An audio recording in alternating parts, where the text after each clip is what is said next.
All right, happy Sunday, everybody. It is December 4th, and I am growing my winter beard. This is the second year I've done it. You can reference this by the first video I ever made was January 1st of this year, and my beard was full. And of all the things I've noticed since I've been eating this way, predominantly the carnivore-ish diet, I have noticed my beard is crazy. Now, what is my beard telling me? This is Anthony Stewart. This is Food for Thought, and we're questioning everything they've ever said. And this is a couple questions I have, which is kind of cool. So, what is my beard telling me? I am, from an ethnic standpoint, European, Italian, French, Belgian. I have always been known as a hairy guy. I grew like a mustache in grade 7, and I've always had to shave I was shaving relatively quickly and relatively early in my life. What I did notice throughout my life, throughout my facial hair experience, which I'm sorry, this is going to get into some generalizations here, and I don't mean to be generalized or political, but this is just an anecdotal experience, N of one, the experiment on myself, and these are my observations. So I've noticed through my whole life, my beard never came in full. It was always patchy. There was gaps missing. It would take me probably 6 months or longer to grow a full beard. Now, what's happened? Why is it completely different? People have observed how fast my beard grows, not to mention if you look at my videos 2 months ago, you'll see myself pretty much clean shaven. And now I've gone from clean shaven to Santa Claus in less than 2 months. And these are my thoughts on it. So, I believe we all throughout history we've associated masculinity and the manliness is associated to beard growing. And here's some things that I've noticed along the way. I, as a younger adult, could not stand a beard. I would get about 3 weeks into, not shaving because, I was one of those people that had to shave quite regularly in order to, let alone a 5 o'clock shadow. But I would get very itchy. I would hate it. And I couldn't deal with my beard at all. Eventually, I'd get to a point where it would drive me nuts and it would come off every single time I ever tried to grow a beard, except for the last 2 years. Last year was the first year that I really noticed how fast my facial hair was growing. Excuse me. And I decided last winter to grow a full beard. And boy, did it grow. It grew quick, it grew fast, it grew full, no patches. And the thing that really, really stands out in my mind right now, because this is the second year I've been doing this, is the fact that it doesn't bother me. Now, does that have something to do with my skin condition, the conditioning of my skin health? Does it also have something to do with the fat that I'm consuming? My skin is beautifully soft. I'm going to toot my own horn here. I don't use soap very often, except for to wash and clean my hands.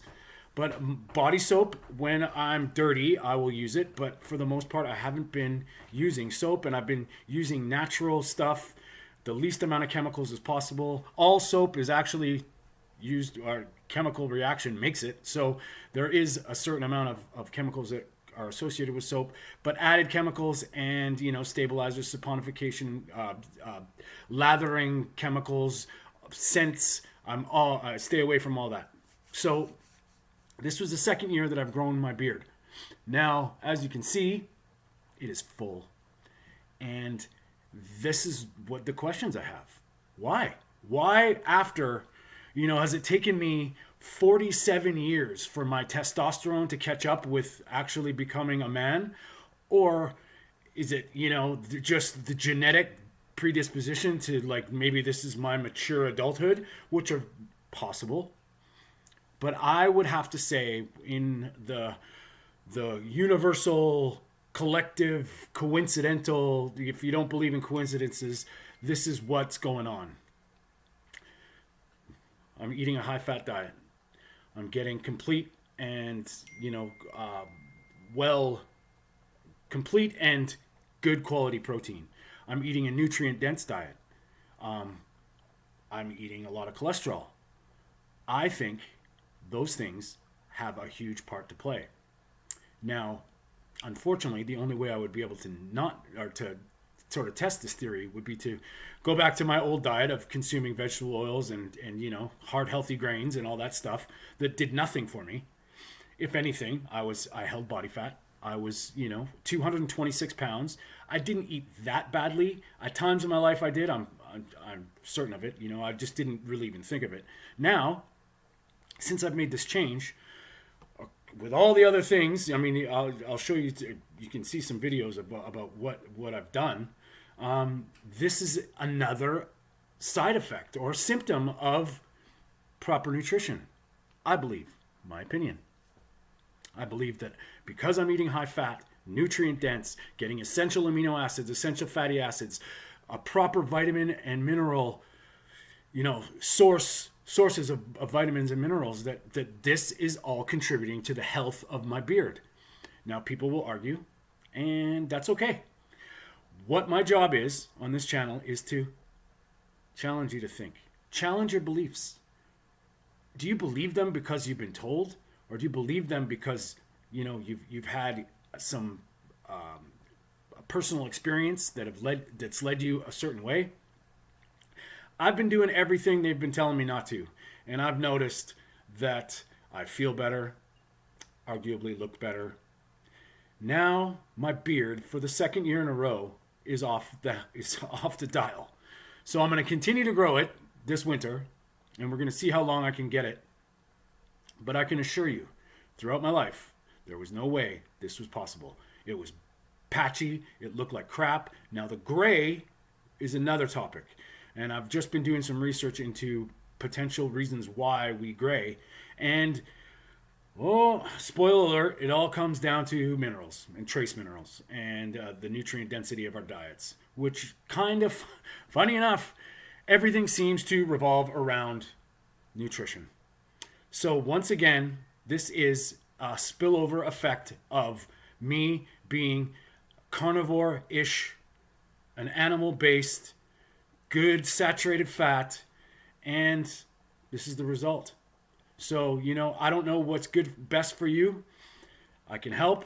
I just want to say thank you to all the subscribers. We're getting up there. We've just reached 200 subscribers. Thank you very much for joining me and sharing your time with me. I'm going to continue to question everything they've ever said. And, I'm going to get into some routines, or we might even try the butter fast, which is kind of crazy. I do believe my bias is quality protein and quality fat. No carbs. That's me. We can discuss things if you want to leave a comment below. I believe everybody's different. Everybody's context and nuanced and, is completely different. And what might not be good for you might be really good for me, vice versa. So, before you go down this, if you're going to start anything and you start listening to people, it's hard to weed through the noise. And, if I can be a little bit of help, show my experience, that's what I believe I'm here for. And I want to start helping people heal to begin with. And I believe we can't just treat one thing.